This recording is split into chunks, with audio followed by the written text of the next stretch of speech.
Xudo xolasa bugun 163 soni, kesib qo'yilgan 163 sonimi? Durustmi? Qaranglar, bugungi uchrashuv o'zgacharoq uchrashuv. Chunki bugungi Turkiston jamoasi, So'naq, Qarachiq, Chipon jamoasiga bugun yangi Iqonning sborniy komandasi. Ya'ni Iqonda bilasizlar, kesik klub ochilgan. Mana shu kesik klubning ochilib ishlashiga sababchi bo'layotgan bu yerda 4-5 odam bor. Eng birinchisi mana Rahmatjon akamizdan boshlab, mana shu yerda yigitlarimiz, qizlarimiz bor.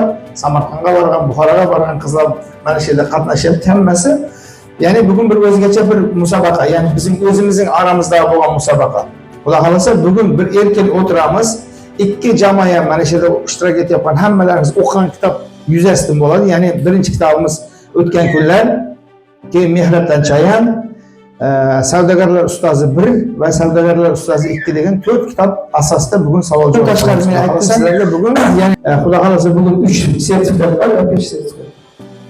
3 sertifikat bor. Birinchi sertifikat, bir sertifikatni Iqon jamoasining ichida eng yaxshi savollarga javob bergan biri bo'ladi. Keyingisini qolgan 4 jamoasining ichida biri bo'ladi. Yaxshi savolga javob beryapman. Va uchinchisiga oxirida hamma narsa tamom bo'lganda, bitta hisob kitob yozuvchi yo'qolgan vaqtda biz bir yana bir musobaqa o'tkazamiz. Hamma biladigan, aniq biladigan savolni beraman hammaga. Kim ichida g'olib chiqsa, shu odam demak yana 3-chi sertifikat. Agar teng bo'lsa 4-chi sertifikat ham. Buni qarasa Rahmatjon akamiz yana bir sertifikat qo'shib, ya'ni agar teng bo'lgan joylarda 4-chi sertifikatni kimdir olish mumkinligi bor, imkoniyat. Shuning uchun boshlaymiz. Bo'lmasa bugungi birinchi musobaqamizning birinchisini Turkiston jamoasining tanlagan savollari bor. Marhamat. Hammaga birday savol shu bo'lakka bo'linib, qaysi yillarda chop qilindi? Marhamat. Qolganlar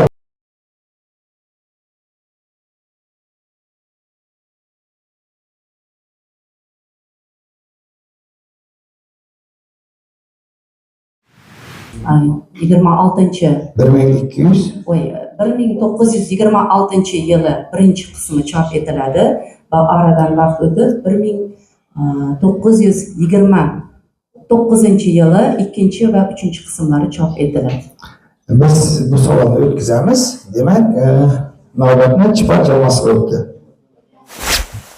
Kunlar 3 bo'limga bo'linib chiqadi. Birinchi bo'limni 1925-yil chiqadi, ikkinchi, uchinchi bo'limlar 1926. Navbatdagi savolni tanlash Iqon jamoasi.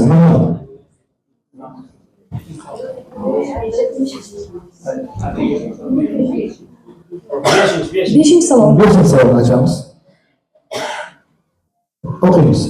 Kumushning Toshkentga kelishi oldidan yozgan maktubining boshidagi salomnomasini yoddan aytib bering. Marhamat.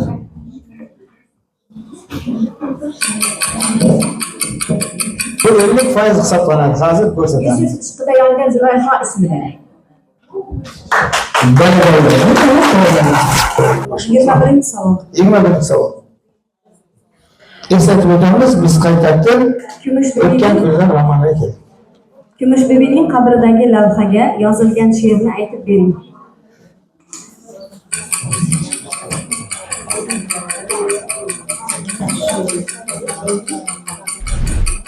Ko'zim yoshlar tilimda qoldi faryod. Hayotim lolazoridan ayurding, yoqib jonim kulim ko'kka sovirding.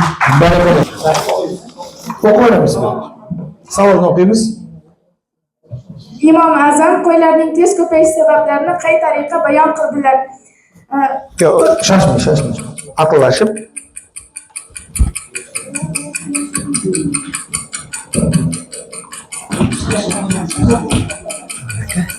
Yang'in prosta javobi juda katta qabul qilibdi. Chunki tong sahar vaqti qo'ylar uyg'oq bo'ladi va ular quyoshni uyg'otadi. Sahar vaqti baraka bo'ladi va payg'ambarimiz ummatlari uchun sahar vaqti barakali bo'lishini so'rab duo qilganlar. Itlar esa tunda uyg'oq yurib dong otganda uxlaydi. Shuning uchun ular ko'paymaydi. Demak, islom o'zlarining savollarini qo'ygan uchun 75% qabul.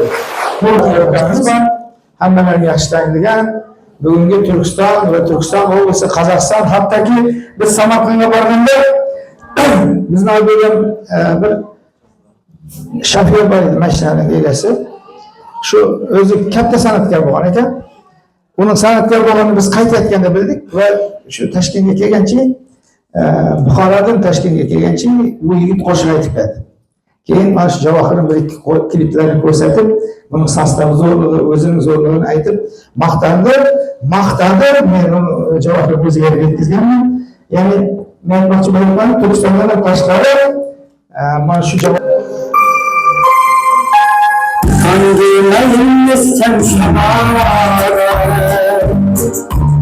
sizin asmaettin babada Okşaşıyor bir sanada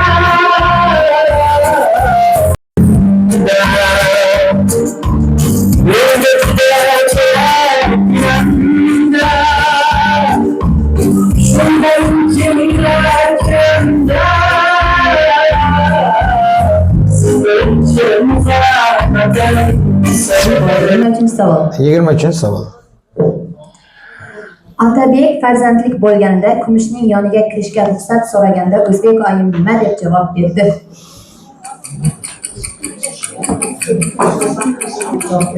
Otabek o'zi Kumushning oldiga kech shom paytidan keyin ko'chadan kiradi. Shu bilan Kumushning oldiga kirmoqchi bo'lgan paytda O'zbek oyim uning oldini to'sadi. Sen bemahalda ko'chadan kirding, shom paytdan keyin endi chillalik ayolning oldida bunday bemahal paytda kirishga bo'lmaydi degan so'zlarni aytadi. Chunki shom paytda har turli jinparilar odamga o'z ulashib shu chillalik ayolning oldiga kirmasin deb avtomobil qismini ochishyapti. Sizlar o'zlaring ham chillalik bo'lgansizlar, to'g'rimi? Albatta. Chillalik qasam sizlar uchun. Kumush o'zining onasiga yozgan 6-maktubiga qayin otasi sha'nida qanday maqtov so'zlarni kiritdi?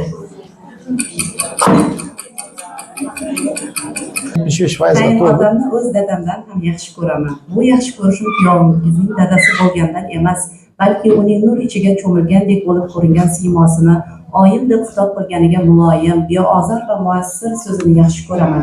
U nasihat uchun og'iz ochsa vujudim erib ketgandek va bir turli uxlab huzurlangandek. Qisqasi Zaynab bilan janjallashning o'zi bir huzur va janjaldan bo'shagach qaynonamning qarshisiga o'tirib nasihat eshitish undan ham yaxshi huzur.